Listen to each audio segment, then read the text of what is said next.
उपस्थित शिक्षक बंधुगण प्रियर छात्री मान समस्त जानती कि जीवन में विधि निश्चित आम जीवन किंतु से जीवाटा एमती हवा दरकार जे ताको आम जीवन सारा मन पकई बंची पार जमी आमर जासमिन कहले कि जीवन प्रत्येक व्यक्तिर किसी ना किसी स्थान अच्छे आम जीवाटा से संपूर्ण भाव गोटे अपूरणीय क्षति आम केवे भी पूरण कर किंतु जीवन दुखी आम दुख देवानी समस्ते चाहिए जे विगत आहरी आसुवा दिन गुड़िक आहरी सुखमय चलापथ कुसुमिता हो से जिते दिन बचे सुखर बचतु आ बर्तमान परिवार को समय देवार समय आसगला ଯେ ଆଜି ଯାଏ ସେ ଆମମାନଙ୍କ ପାଇଁ କରୁଥିଲେ। ବର୍ତ୍ତମାନ ନରସିଂହ ସାର୍ଙ୍କୁ ଅନୁରୋଧ କରୁଛି ସେ ତାଙ୍କର ବକ୍ତବ୍ୟ ରଖିବେ। ସମ୍ମାନୀୟ ଆଜିର ଏହି ସଭାର ସଭାପତି ମହୋଦୟ ତଥା ଅନ୍ୟ ଗୁରୁ ଏବଂ ଗୁରୁଜନବୃନ୍ଦ ଏବଂ ଏଠାରେ ଉପସ୍ଥିତ ଥିବା ଛାତ୍ରୀମାନେ, ମୁଁ ଏହି ବିଦ୍ୟାଳୟରେ 2009 ମସିହାରେ ଜଏନ୍ କଲି। ସେବେଠୁ ରାୟ ଭାଇମାନଙ୍କୁ ଦେଖୁଛି, ମାନେ ବହୁତ ପୂର୍ବରୁ ସେଠି କାମ କରୁଛନ୍ତି। ସମସ୍ତେ ସର୍ଭିସରେ ଜଏନ୍ କରୁଛନ୍ତି ଏବଂ ସମସ୍ତେ 60 ବର୍ଷ ହେଲା ପରେ ରିଟାୟାର୍ଡ କରିବା, ଏଇଟା ତ ନିୟମ ଅଛି। ତ ସେ ବି ଆଜି ରିଟାୟାର୍ଡ କରୁଛନ୍ତି। କିନ୍ତୁ ବାସ୍ତବରେ କହିବାକୁ ଗଲେ ମୁଁ ଯାହା ଦେଖିଛି, ତମେମାନେ ବି ଦେଖିଥିବ, ସେ ଜଣେ କର୍ତ୍ତବ୍ୟନିଷ୍ଠ, କୌଣସି କାର୍ଯ୍ୟରେ ଅବହେଳା ନାହିଁ। ଯେତିକି ଏକ୍ଜାମ୍ ଯାଇଛନ୍ତି ବା ଅନ୍ୟ ସାର୍ମାନେ ବି ଜାଣିଥିବେ ଭଲ ଭାବରେ, ସେ ଜଣେ କର୍ତ୍ତବ୍ୟନିଷ୍ଠ। ଆଉ ପିଲାମାନଙ୍କ ପ୍ରତି ତାଙ୍କର ଯେଉଁ ସ୍ନେହ ମମତା ଆମେ କେବେ ମଧ୍ୟ ଭୁଲି ପାରିବାନି। ମୁଁ ବି ଜଏନ୍ ହେଲାଠୁ ଯେଉଁମାନେ ଜଷ୍ଟ ଜଏନ୍ ହେଇକି ଭଡ଼ାରେ ରହୁଥିଲି, ଇଭେନ୍ ମୁଁ ସେ ବସ୍ରେ ଷ୍ଟାର୍ଟିଂରେ ଯେତେବେଳେ ରହୁଥିଲି, ମୁଁ ପ୍ରାୟ 3 ନା 4ଟା ମାନେ ପହଞ୍ଚିବା ସମୟରେ ପୁରା ଓହ୍ଲାଇଲି। ଓହ୍ଲା ପରେ ଯେତେବେଳେ ମାମୁଁଙ୍କୁ ଯଦି କଲ୍ କରିବି, ସେ ବସ୍ଷ୍ଟାଣ୍ଡକୁ ଯାଆନ୍ତି। ମାନେ ମୁଁ ସେ ରହିଲାଠୁ ଚାଉଳ ଫାଉଳ ଧରିକି ଆସେ, ଘରୁ ଜିନିଷପତ୍ର ନେଇକି ଆସେ। ସେ ସମୟରେ ଯେତେବେଳେ ଡାକି ସେ ଆସିକି ବସ୍ଷ୍ଟାଣ୍ଡରୁ ଅତି ମ୍ୟାଡ଼ାମ ତାଙ୍କର ନିଜସ୍ୱ ବକ୍ତବ୍ୟ ପ୍ରଦାନ କରିବେ। ଅତି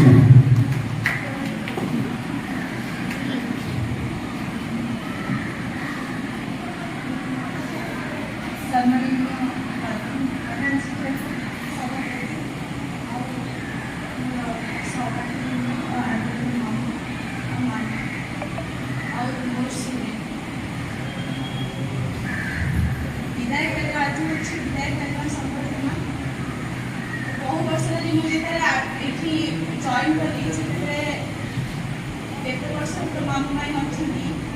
ଯେତେବେଳେ ମୁଁ ବି ଜଏନ୍ କଲି ସେତେବେଳେ 2015 ମସିହା, ତାପରେ ପୁଣି ଆଉଥରେ ଜଏନ୍ କଲି ଏଠି 2016 ମସିହା। ସେବେଠୁ ମୁଁ ଦେଖି ଆସିଛି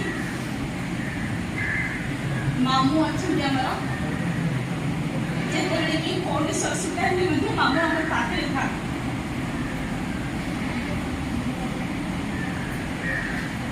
ଏମିତିକି ମୋ ବି ଦେହ ଖରାପ ମଝିରେ ବହୁତ ହେଇଥିଲା, ହେଲେ ମଧ୍ୟ ସବୁବେଳେ ମାମୁଁ ପାଇଁ, ମାମୁଁ ଯେତେବେଳେ ଯାହା ପାଇଁ ପଠେଇଲି ମାମୁଁ ଚାହାନ୍ତି କିଛି କେବେ ବି ମନା କରନ୍ତି ନାହିଁ। ସବୁବେଳେ ସବୁ ଜିନିଷ ଆଣିକି ଦେଇଦିଅନ୍ତି। ସବୁବେଳେ ଆମର ସୁବିଧା ହଉ ଅସୁବିଧା ହଉ ସବୁବେଳେ ପାଖରେ ଠିଆ ହେଇଥାନ୍ତି। ଆଉ ପିଲାମାନେ ତମେ ତ ଜାଣିଛ ମାମୁଁ ବହୁତ କର୍ତ୍ତବ୍ୟନିଷ୍ଠ, ସେ ବହୁତ ଭଲ ବି କାମ କରନ୍ତି। ସବୁବେଳେ ସୁଖରେ ପାଖରେ ବି ଠିଆ ହୁଅନ୍ତି। ଯେତେବେଳେ ବି ଥାନ୍ତି ତାଙ୍କଠୁ ତମେ ଯାହା ବି ଆଶା କରିଥାଅ, ସେ ତମଠୁ ଆଶା କରିବା ଠାରୁ ଅଧିକ ସାହାଯ୍ୟ କରନ୍ତି। ସବୁବେଳେ ପାଖରେ ଠିଆ ହେଇଥାନ୍ତି। ସ୍କୁଲରେ କେଉଁ ଟିଚର ପାଖରେ ଥାଉ ନ ଥାଉ, ସବୁବେଳେ ମାମୁଁ ବି ଆମ ପାଖରେ ଠିଆ ହେଇଥାନ୍ତି। ସବୁ କାର୍ଯ୍ୟରେ ସାହାଯ୍ୟ କରନ୍ତି। ଆଉ ଲାଷ୍ଟ ଏତିକି କହିବି, ମାମୁଁ ପାଇଁ ମୋର ଯେତିକି ଭୁଲ ହେଇଥିବ ମୋତେ କ୍ଷମା କରିଦେବେ। ଅନୁରୋଧ କରିବି ଆମର ସୋମୁ ସାର୍ଙ୍କୁ ସେ ତାଙ୍କର ବକ୍ତବ୍ୟ ରଖିବେ। ସମ୍ମାନୀୟ ଆଜିକାର ବିଦାୟକାଳୀନ ସମ୍ବର୍ଦ୍ଧନା ଉତ୍ସବର ସଭାପତି ମହୋଦୟ, ବିଦ୍ୟାଳୟ ପ୍ରଧାନଶିକ୍ଷକ ମହୋଦୟ ଏବଂ ମୋର ସହକର୍ମୀବୃନ୍ଦ ଏବଂ ମୋର ଶ୍ରଦ୍ଧେୟ ଛାତ୍ରୀବୃନ୍ଦ, ସମସ୍ତଙ୍କ ଯୋଗତି ଯେମିତି ସ୍ୱାଗତ କରାଯାଉଛି, ସେମିତି ବିଦାୟ ମଧ୍ୟ ଅଛି। ତେଣୁ ଆମେ ସେଥିରେ ମନ ଦୁଃଖ କରିବା ଉଚିତ ନୁହଁ। ମୁଁ ଏଠି ଜଏନ୍ କଲି 2008 ମସିହା ଡିସେମ୍ବର ମାସରେ। ସେବେଠାରୁ ମୁଁ ରାଓ ଭାଇଙ୍କୁ ଦେଖିଛି। ତାଙ୍କର ଏହି ବିଦ୍ୟାଳୟ ପ୍ରତି ଅନେକ ଅବଦାନ ଅଛି। ଏଇଠି ବିଦ୍ୟାଳୟରେ ସବୁ ପରିଷ୍କାର ପରିଚ୍ଛନ୍ନ କରନ୍ତି।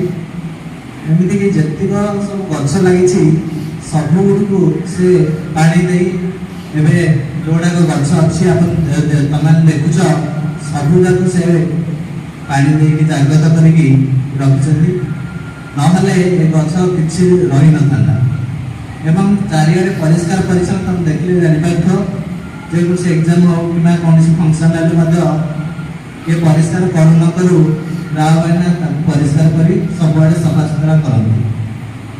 ଆଉ ତାଙ୍କେ ଏମିତି ଗୋଟେ ଲୋକ ଥିଲେ ମୁଁ ଭାବୁଛି ଆଉ କିଏ ନାଇଟ୍ ବାଜାର ଆସିଲେ ମଧ୍ୟ ସେମିତି ରାଓ ଭାଇନାଙ୍କ ପରି କିଏ ହେଇପାରିବ ନାହିଁ।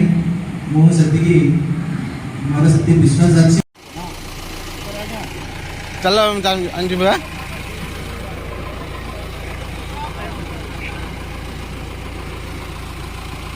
ओ भाई एडे रखलु